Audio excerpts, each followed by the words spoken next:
2 days before New Year's, I saw a photo on Julia's phone that changed everything. Not in a dramatic, fireworks kind of way. No screaming, no scandal, just a quiet shift, like hearing a sound in the walls and knowing, instinctively, the foundation's already cracked. It was early evening. She was in the shower, and her phone lit up on the kitchen counter next to me while I was drying dishes. I wasn't snooping. I didn't even pick it up. I was just putting away glasses, and out of the corner of my eye, I saw the notification banner slide down. New memory. 1 year ago today. A photo. Curious, I leaned in and tapped it. Not to invade. Just muscle memory.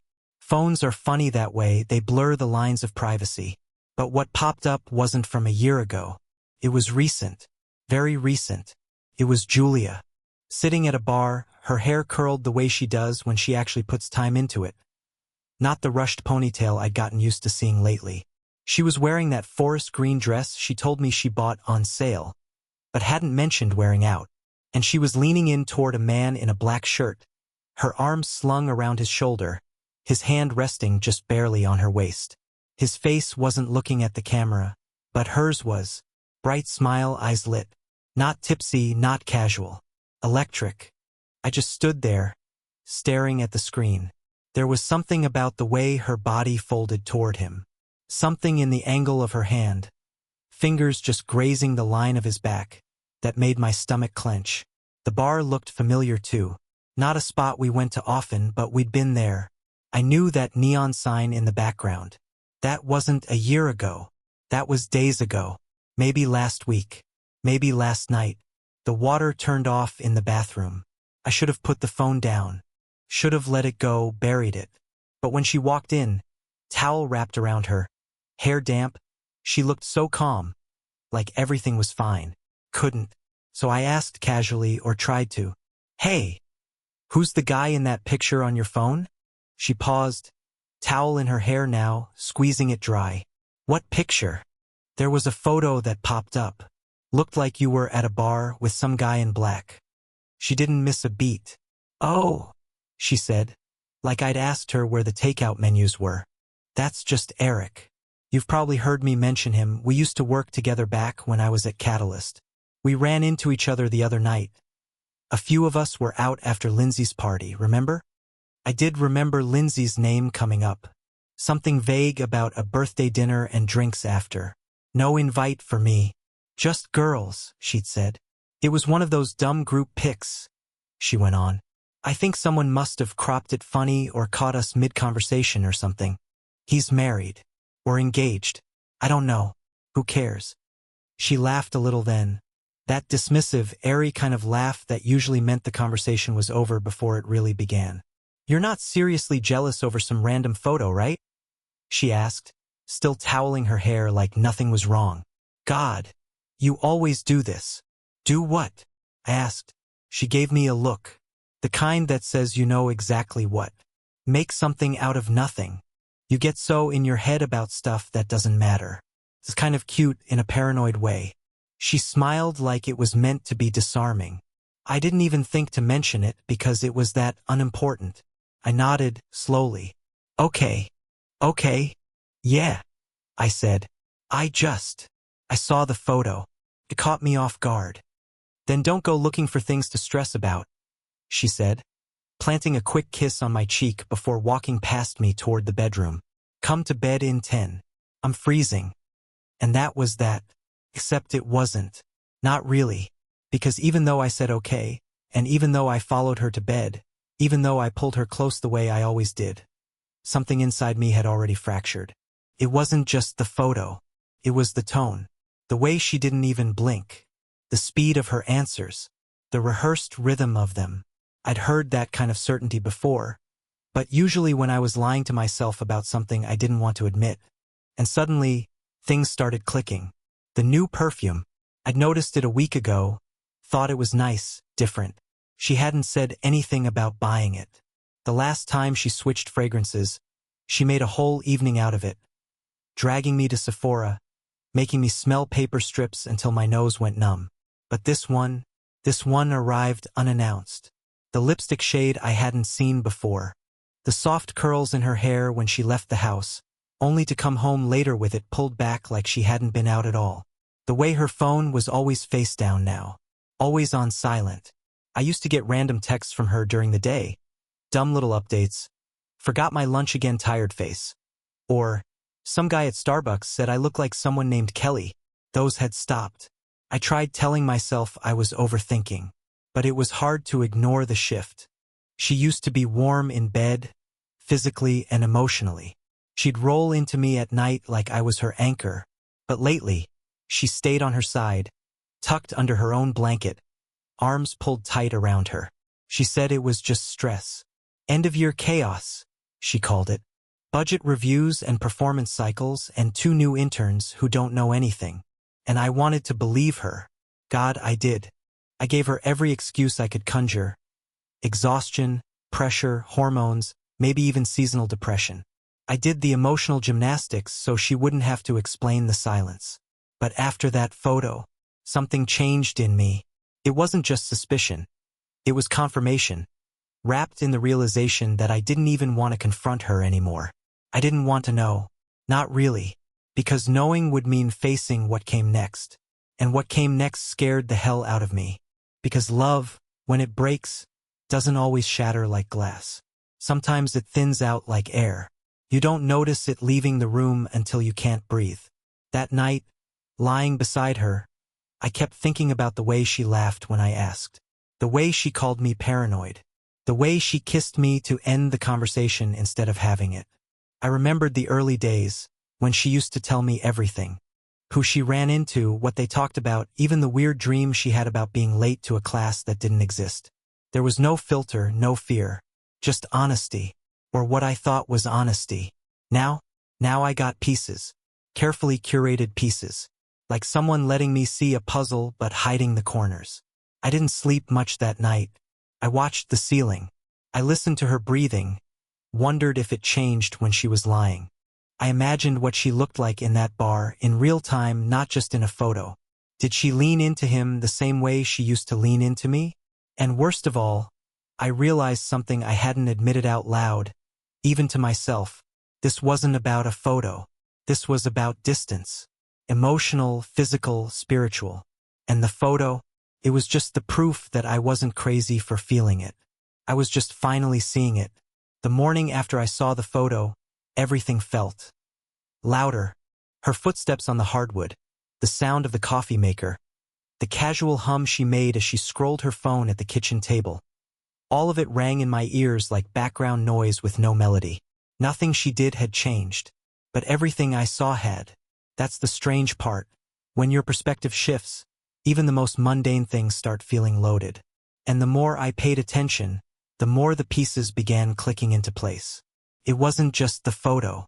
It never is, right? It was the accumulation. Her new Pilates class, for example, the one that suddenly became a non-negotiable part of her schedule 3 nights a week. She said it helped her de-stress. But Julia has never been the group workout type. Back when we first moved in together, she flat out told me she hated the idea of sweating in sync with strangers. So when she started coming home in leggings and oversized sweaters, flushed and glowing, I thought maybe she'd changed her mind. People evolve, right? But then I asked if I could come with her sometime. It was a throwaway comment, half flirtatious. Maybe I should sign up too, see what all the hype is about. She didn't even hesitate. Oh my God, no. It's all women and like one older guy in the corner who barely moves. You'd hate it. It's awkward. I laughed it off at the time, but the way she shut it down, immediate and sharp, stuck with me. Another thing, her phone. Julia used to be one of those people who didn't care where she left it. It'd be face up on the couch or plugged in by the bed. If it buzzed, she didn't race to check it.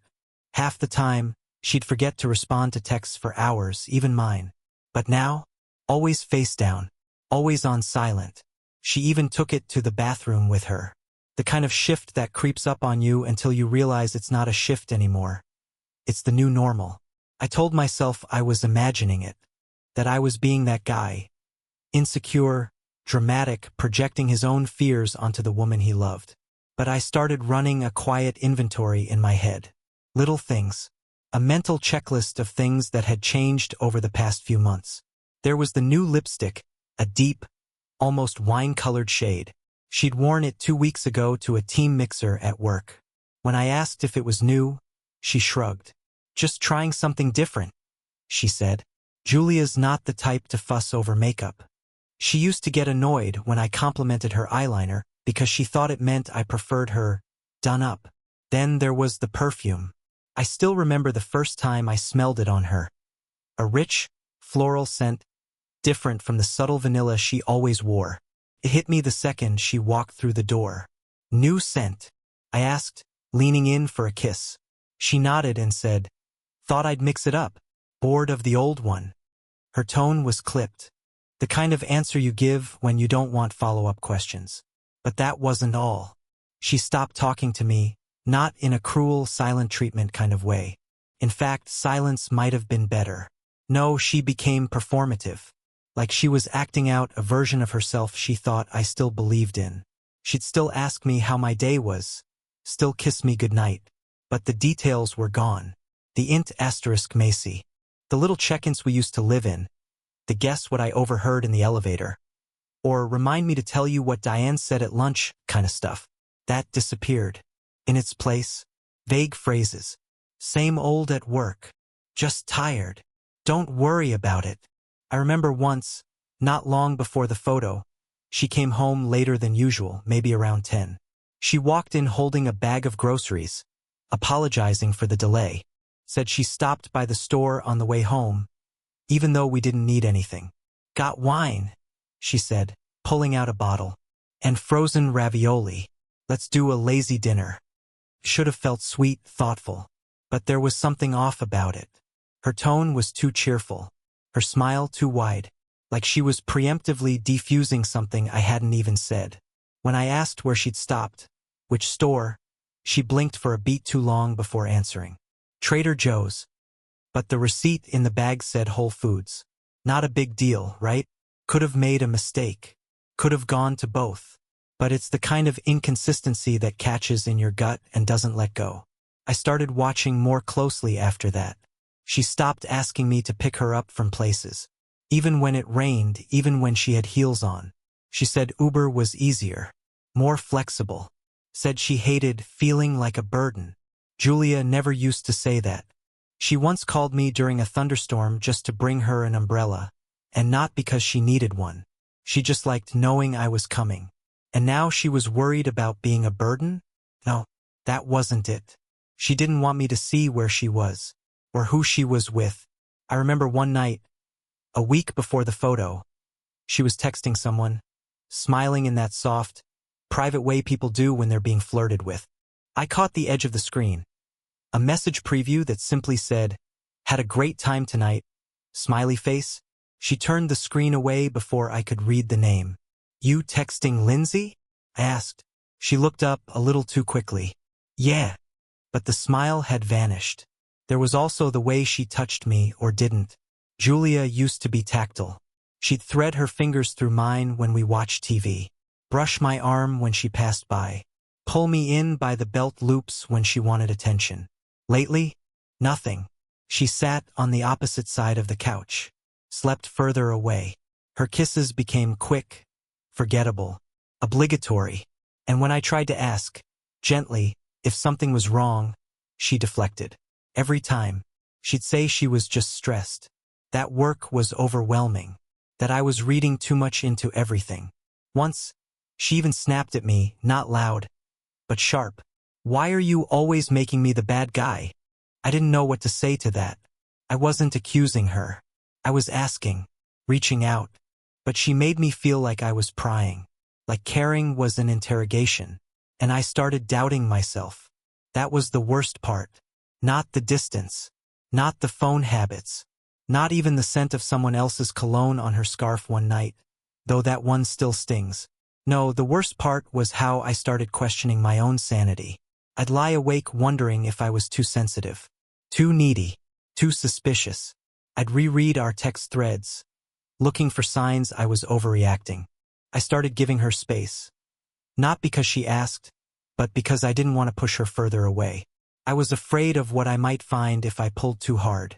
But after the photo, after seeing her face pressed close to someone else's, her eyes lit up in a way I hadn't seen in months. Everything clicked into focus. This wasn't stress. It wasn't work. It wasn't mood swings or winter blues. It was a withdrawal. A careful, calculated retreat from me, disguised as routine. And I had let it happen. Piece by piece, smile by smile, excuse by excuse. She wasn't fighting. She was fading. And I kept calling it normal. But now I knew. And I couldn't unknow it. I never meant to go. New Year's Eve was supposed to be a quiet night in, or at least that's what she told me. Julia had mentioned something about being too tired to deal with crowds this year. Said she wanted to stay home, order Thai, maybe watch a movie and be asleep before midnight. I was fine with that. More than fine, honestly. I thought maybe it was a chance to reset things. Reconnect. One quiet night together to remember how this all started. But 2 days earlier, while looking for a charging cable, I found her tablet tucked behind a stack of cookbooks in the kitchen drawer. It lit up when I tapped the screen, no password, unlike her phone now, and the calendar app was still open. There it was. NYE, 9 p.m. At Leona's private room, confirmed for 8 guests. Her name was the one who'd made the reservation. Leona's. The wine bar where we got engaged 3 years ago. The one she'd once called our place. At first, I sat there staring at the screen, trying to make it make sense. Maybe it was a work thing? Maybe someone else had booked it under her name? But 8 guests, private room? She hadn't mentioned it at all. I **ted it, emailed it to myself, then closed the app and put the tablet right back where I found it. That day and the next, I didn't say a word. I wanted to give her a chance. I kept waiting for her to bring it up. Some hint. Oh, by the way, plans changed. But nothing came. She doubled down on the cozy night in. Picked out a movie, even bought those little paper lanterns we used to light on New Year's. Then, around 7:30 on the 31st, she got a text. "Oh, shoot," she said from across the room. "Lindsay's having a meltdown over something. I might run out for a bit and calm her down. Won't be long." She said it so effortlessly. I blinked. "You're going out now?" "Only for a bit. I'll be back by 10. She's like, spiraling. And if I don't go, she'll just blow up my phone all night. I nodded. Not because I believed her, but because I needed to see this through. She got dressed quickly. Nothing over the top, but definitely not what you wear to help a friend cry. Hair curled. That same forest green dress from the photo. The same perfume. By 8:15 she was out the door. I waited a full hour before I followed. Leona's was packed by the time I got there. I called a cab. Didn't trust myself to drive. Not with the way my chest was tightening. The city was lit up with that holiday sheen. Gold strings of lights, laughing strangers, streets buzzing with people who still believed in happy endings. I remember thinking how beautiful everything looked, how completely unaware it all was of what I was about to walk into. I didn't go in right away. I stood across the street for a few minutes, heart thudding like a war drum, watching through the tall windows. The private room was tucked behind a partition, a string curtain separating it from the main lounge. But I could see shadows, outlines, movement. Then, just after midnight, I crossed the street and stepped inside. The moment I entered, I knew. There she was, Julia, sitting close, very close, to the man from the photo. Black shirt, same slicked back hair. I didn't know his name, but I knew him. Her body language screamed familiarity. Her hand was resting on his shoulder, her fingers trailing idly down his back. She was mid-laugh when I stepped through the curtain, and her voice, bright and sharp and filled with life, rang louder than the music. She didn't see me right away, but I saw her. God, I saw her. She was glowing. Not like someone tipsy, not like someone trying to cheer up a friend. She was in her element. She looked free. That smile, the one I hadn't seen in months, was now directed at him. Then, as the room quieted down for the countdown toast, she lifted her glass and said the words that would stay with me for the rest of my life. "He's just a wallet in a shirt." The table erupted in laughter. It took me a second to register what she'd said. But once I did, I felt it. A physical weight drop in my chest. A crashing, burning silence behind my ribs. Someone clapped.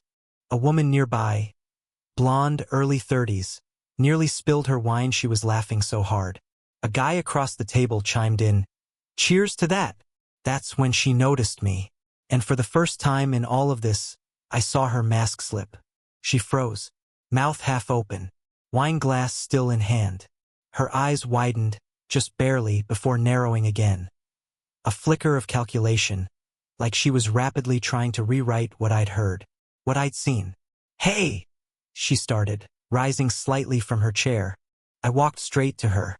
Calm. No shaking. No yelling. Just numb. I pulled a folded receipt from my coat pocket and laid it on the table in front of her. The printout of the reservation confirmation from her tablet. The one with her name on it. She didn't move. I leaned in slightly, met her eyes. "Happy New Year," I said, soft but clear. And then I turned around and walked out. I didn't stay for her excuses, or her chasing after me, because she didn't. She just stayed frozen, surrounded by clinking glasses and the same laughter that used to live in our apartment. As I stepped back into the night, the cold hit me like a slap. My breath clouded in the air. Across the street, couples kissed under lampposts. Friends cheered. Strangers shared flutes of champagne. The world kept going. But something in me stopped. I don't remember the ride home. I think the driver said something about the fireworks. But I didn't answer. I sat in the back seat, hands on my knees, replaying her words again and again. "He's just a wallet in a shirt." It wasn't the insult that hit me the hardest. It was the fact that she said it so easily, like it had been said before, like it was a joke that had legs, like I had become a punchline, and she was the one telling it. That night I didn't cry, I didn't scream, I didn't smash anything even though part of me wanted to. I just sat in the living room, lights off, coat still on, staring at the spot where we used to sit together every New Year's. Wrapped in one blanket, laughing at bad TV, kissing at midnight. That version of us felt fictional now, like something I'd hallucinated, like something I made up to cope with the person she really was. At some point, I went upstairs and lay on our bed, fully dressed, eyes wide open. She didn't come home that night, or the next morning. No text, no call, no apology. And for the first time in a long time, I didn't want one. Because what could she possibly say? The truth had already been spoken.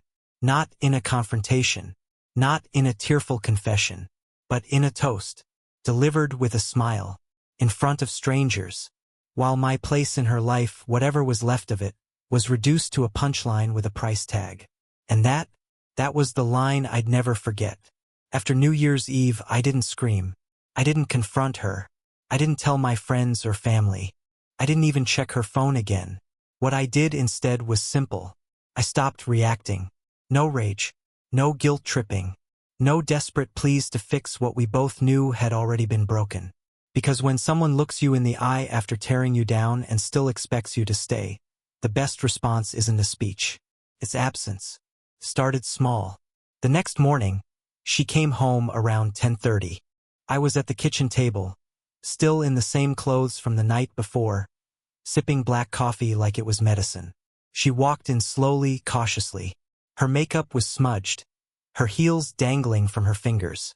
I looked up at her once and then back down at my mug. No words, just acknowledgement. Barely. She opened her mouth. Maybe to explain, maybe to lie. But I stood up, rinsed my cup in the sink, and walked upstairs without saying a word. She didn't follow. That silence between us wasn't a mistake. It was a decision. That day, I opened a private checking account in my name only. No bells and whistles. Just something with enough distance from our shared financial life. Then I started browsing short-term rentals on my lunch break. Furnished. Month-to-month leases. Something close enough to manage the transition. Far enough to feel like space. By that evening, I had keys to a small one-bedroom apartment on the east side of town. Nothing fancy.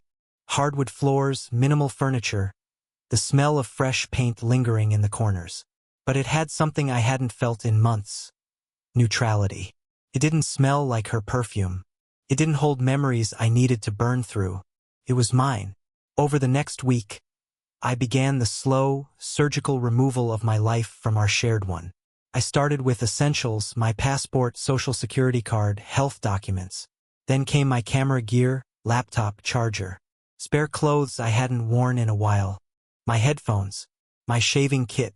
A few old books that still smelled like college. I was careful. I didn't leave gaps in drawers. Didn't take too much at once. I even refolded the shirts to cover up the missing ones. Left my old hoodie in the closet so it looked like nothing had changed. She didn't notice. Or maybe she did and just didn't care. Even as I stripped my identity out of that house, she never asked questions. Never said, "Hey, have you seen my favorite mug?"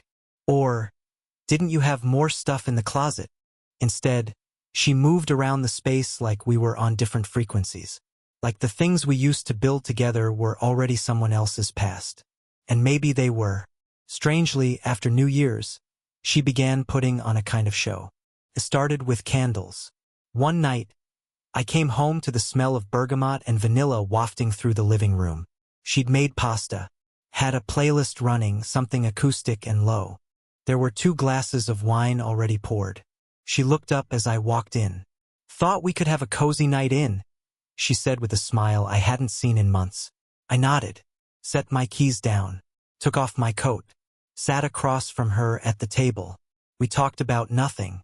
Weather, work, our neighbor's annoying new dog. I chewed each bite slowly, responding in full sentences but without warmth. The kind of conversation you have with an acquaintance you don't want to offend. I watched her carefully that night. How she laughed a little too hard. How she touched her wine glass without sipping. How her eyes flickered across my face like she was trying to gauge how much damage she'd really done. It was like watching someone try to rewind a tape that had already snapped in half. And I played along. Because pretending to stay is often more effective than announcing you're leaving. She never mentioned New Year's. Never offered an apology. Not for the reservation I wasn't invited to. Not for the man in the black shirt. And definitely not for the words that still echoed through my head. "He's just a wallet in a shirt." That line had burrowed into my ribs. I carried it with me. Not like a wound, but like a compass. Kept me on course. Whenever I second-guessed myself, when the old ache returned, whispering, maybe she didn't mean it, maybe it wasn't as bad as it seemed, I thought of her lifting that glass, laughing, performing, and then I kept packing.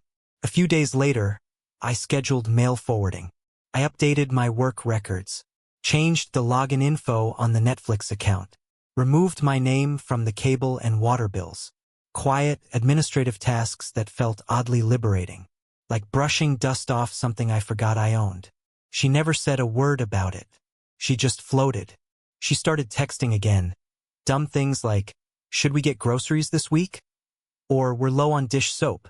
As if the foundation of our relationship could be patched up with errands. I replied politely, "Nothing more."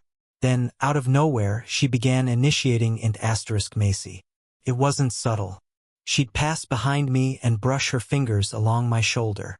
She'd leave the door open while changing. She'd drop onto the couch beside me and lean in, her head resting on my arm like it hadn't been months since she last did that. I didn't push her away, but I didn't lean back in. I just sat still. Let her settle into the version of me she remembered, the version she wanted to manipulate back into compliance. But she didn't realize. That version of me was already gone. He left the night she looked someone else in the eye and made a joke out of his love. There was one night, the night before I moved the last of my things into the apartment, when she asked if I wanted to watch a movie. I said sure. We sat on opposite ends of the couch, the flicker of the TV lighting our faces but not warming the room. Halfway through the film, she paused it and turned to me. "I know I've been weird lately," she said softly. "I'm trying."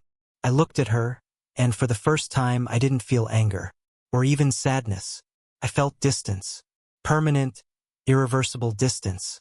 "I know," I said, and then I stood up, went upstairs and slept alone. The next morning, she left early for a meeting. I waited 10 minutes after her car pulled out of the driveway, then packed the last box. My winter coat, the framed photo of my dad, and the keys to the lockbox under the bed. I left her side of the closet untouched. Her shoes, her bags, her chaos. By noon, I was gone. I didn't leave a note, didn't send a text. I wasn't interested in declarations, only departure. At the apartment, I unpacked slowly. The place echoed. A quiet hum that reminded me of being 19 again, living off instant noodles and IKEA furniture.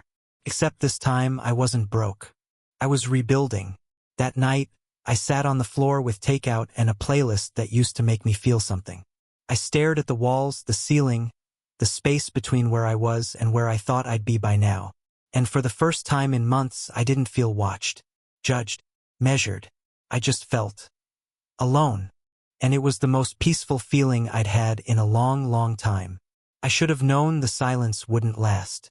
A week passed after I moved into the apartment. Quiet days, quieter nights. No texts from Julia. No late-night calls. Not even a "where are you?"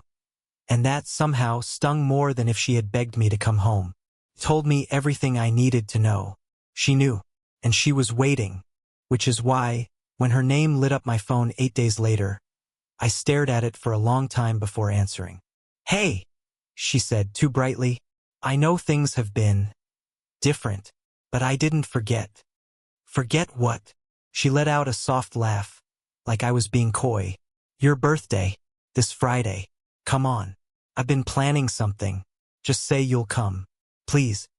There was a pause, not long, but long enough for her smile to dim through the phone. She knew I was weighing it. I should have said no. But curiosity is a dangerous thing. "Where?" I asked. "You'll see," she said. "Trust me. Just come around 7. I promise it'll be worth it." That word, trust, hit differently now. But I agreed. And maybe that was my mistake. Friday came too fast.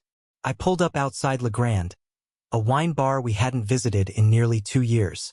It was where we got engaged. Where she cried over the charcuterie board when I slid the ring across the table in a folded napkin. Where she said yes with tears and shaking hands and called it the happiest night of her life. I hadn't been back since. And now she'd picked it deliberately as the setting for whatever this was. Inside, the lights were dim, the music soft, the crowd curated. People I hadn't seen in months. Former co-workers. Julia's sister. A couple from our old apartment building. Even my barber. A strange mix of people from the life we used to share. They all turned as I walked in. "Surprise!" They shouted in unison. I flinched. There were balloons. Music. A slideshow of old photos projected on the wall, me as a kid, high school graduation, blurry college parties, our wedding day. Julia had clearly gone all in. Every table had a photo of me clipped to a wine bottle. A banner that said, "Here's to the good guys," hung from the ceiling. She approached me slowly, holding 2 glasses of red. Her smile was soft, inviting.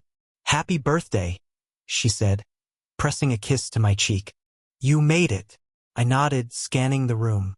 "You really did all this?" She beamed. "Of course. You deserve it." I forced a smile and accepted the wine. The people around us were already drifting back into conversations. Someone turned the music up slightly. A guy I barely remembered clapped me on the back. "This is all Julia, man. She pulled it off." And she had. In a way that only she could.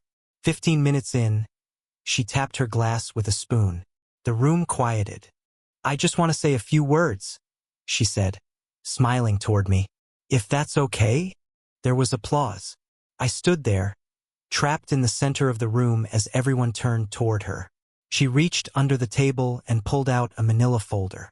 My stomach dropped. She held it with both hands, like it was some kind of gift, and said, "You all know this year's been complicated for both of us.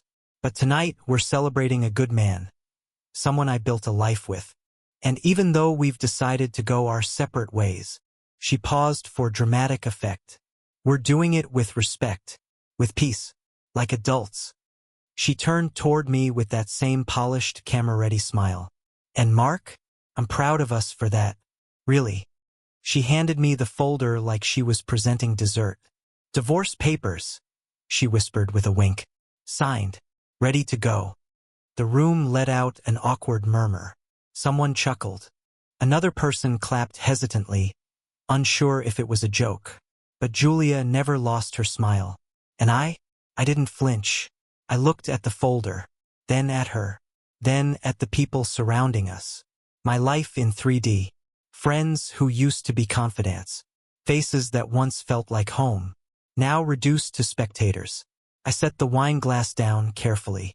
"Thanks, everyone," I said, my voice level. "Really?" And then I turned and walked out the door. Not rushed, not angry, just done. No one followed, at least not at first. The party resumed behind me. Laughter returned to the room like someone had hit play again. I was halfway to the curb when I heard heels clacking behind me. It was Claire, Julia's sister. "Mark, wait," she said, breathless. I turned. "Hey, I didn't know she was gonna do that. I swear. She told me it was just a small dinner." I nodded. "It's okay." "It's not," she said.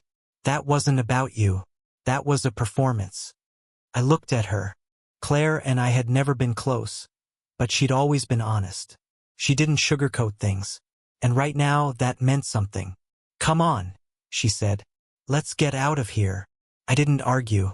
We ended up at a hole-in-the-wall Italian place 20 blocks away. Dim lights, booths with red leather seats, Sinatra on the speakers. No birthday balloons. No photo slideshows. Just quiet. We didn't talk much at first. She ordered us 2 bourbons without asking. When the drinks came, she clinked hers against mine. "To new beginnings," she said. I nodded. We ate slowly. Pasta, bread, that overly garlicky butter they always bring out.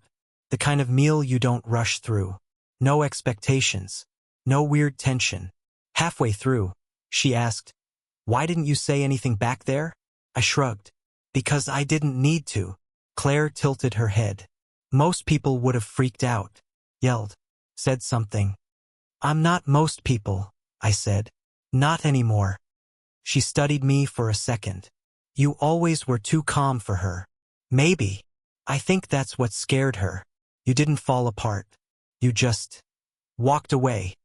"I had to," I said. "That was the only thing left I could control." She nodded. When the check came, she tried to pay. I insisted. She didn't fight me too hard. Outside, the wind had picked up. The city felt quieter now, like it too was settling down after the spectacle. We stood on the sidewalk for a second, unsure of what came next. Claire looked up at me. "You're gonna be okay, you know?" I believed her. Not because I needed reassurance, but because, somehow, I already knew. The whole ride home I thought about the party. About the music. The slideshow. The people clapping without knowing what they were clapping for. I thought about Julia holding that folder like a trophy, smiling like she'd won something, and I realized she didn't want peace. She wanted the credit for peace. She wanted the applause. But I wasn't there to perform. I was there to leave. And I had. When I got home, I took the manila folder out of my coat pocket, set it on the counter, opened it. Sure enough, divorce papers, signed by her, neat and precise, like a wedding invitation in reverse. I didn't sign them that night, not out of hesitation, but because I wanted to sign them on my terms, not hers. That night, I slept better than I had in weeks. No dreams, no ghosts, just silence. And the first real breath I'd taken in a long, long time.